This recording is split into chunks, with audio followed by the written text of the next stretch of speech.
My name is Emmanuel Paul Sterling, and I'm really excited to bike from San Francisco to Los Angeles with AIDS Lifecycle. This ride has really had a lot to do with awareness for me, about learning for me, about the pervasiveness of HIV and AIDS, specifically within the Black community. And I think this ride is about breaking the stigma that's attached to that and just supporting those who have HIV and AIDS through the process. Emmanuel is somebody that would definitely do this. He is a passionate and dedicated individual. I know that Emmanuel always brings 150% to the things that he does and the things that he has his heart on. And then the drive to do that, to go from San Francisco to LA on a bike, I mean, that takes dedication and perseverance. But a big way to show up is to ride miles and miles and miles to show people love and encourage other people to donate. All these efforts and all these fundraisers are gonna do something, gonna fuel some new research, and they're gonna do something that will able to help all the people who have been afflicted by it. It's raising awareness as well. We are driving through some remote towns in California, like Salinas, California, or Steinbeck, California. But we're starting in San Francisco and we're finishing in West Hollywood, which is huge. I really pushed myself to experience what it would be like. Days when it's been extremely hot and humid, I was biking, and days it was raining, I biked. My training has definitely been very consistent with what it's going to be like in California.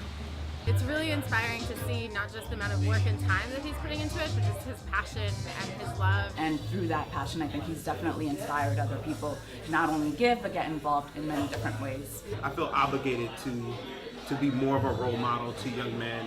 Since I'm a teacher and I'm working with kids who I see are struggling with, their identity and sexuality. I just think there's a large village behind him that really wants to support him in this cause, and trying to do whatever I can because he's really doing all the work, and I'm just trying to see what I can do to sort of help him get out the word. So by me helping and contributing to it and also doing the Facebook and sharing it to my friends. See if they see something's posted on my page or uploaded to Instagram to say hey, is that the same E? And oh, where is that? Bike ride. I'm on the East Coast, I didn't know that happened. And just saying yes, it's happening. You can give to E. He's a great guy. It's a very good cause.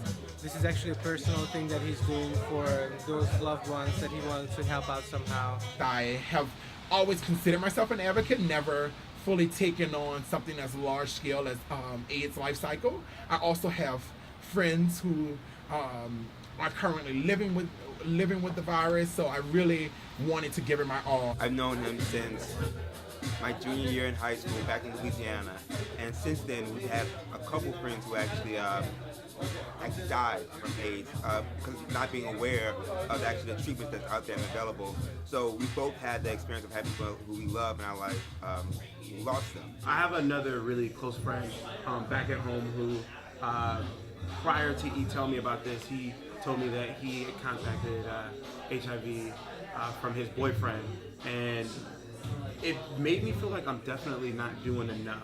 I think with AIDS, it's always something people don't really talk about. It's always in the hush. People pass, you don't really know why. People are sick, you don't really know why.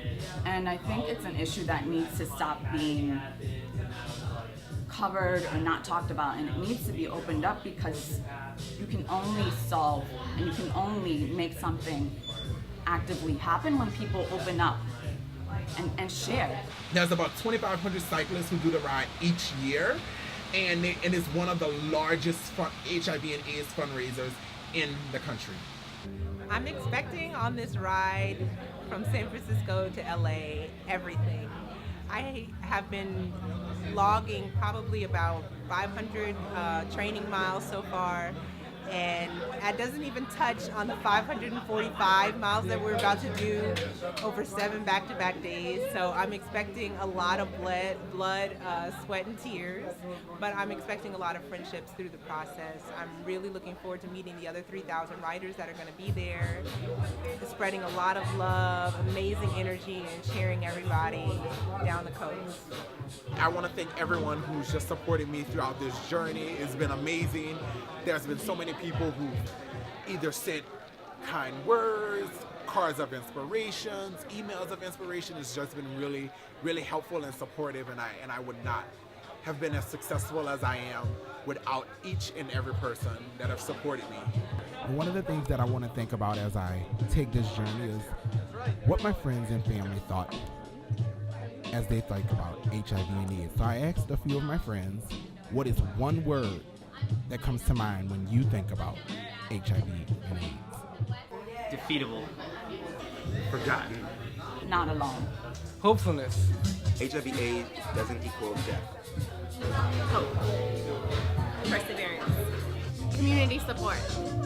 Awareness. Friendship.